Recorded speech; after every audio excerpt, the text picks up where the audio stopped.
இந்த வெளியில் வந்துட்டு மேலே வீட்டில் குருவிலாம் இருக்குது. சவுண்டு கேட்குதுங்களா? அந்த மாதிரி சவுண்டு பாருங்க, குருவி கத்திகிட்ருக்கு. அதுக்கு இவர் உக்காந்து அதே மாதிரி கத்திட்டு உக்காந்துக்கிறான். அப்போ சரி சொல்கிறான்னு சொன்னால் சரண் ஒவ்வொன்றும் பண்ணுவான். அவன் சரண் என்ன கத்துதாங்க?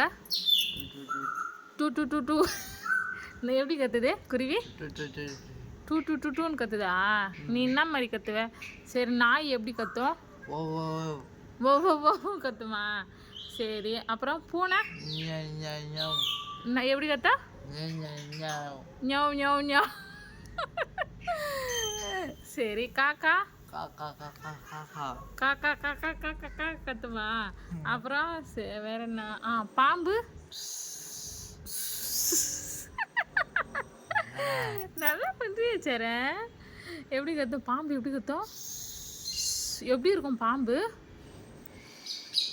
எப்படி வரும்? எப்படி வரும்? சூப்பர் சரண், சூப்பராக வேண்டாம் சரண். பாருங்க என்னெல்லாம் பண்ணுறான். அவனுக்கு சப்ஸ்கிரைப் பண்ணுங்கள், லைக் பண்ணுங்கள். சொல்லு சரண், சப்ஸ்கிரைப் பண்ணுங்கள் சொல்லு. பண்ணுங்கள். இப்போ இவன் பண்ணதுக்கு எத்தனை சப்ஸ்கிரைப் வருதுன்னு சரண் பார்ப்பான். கமெண்ட் பண்ணுங்கள். சரண் பண்ணதெல்லாம் எப்படி இருந்ததுன்னு சொல்லுங்கள். பாய் சொல்லு. டாட்டா.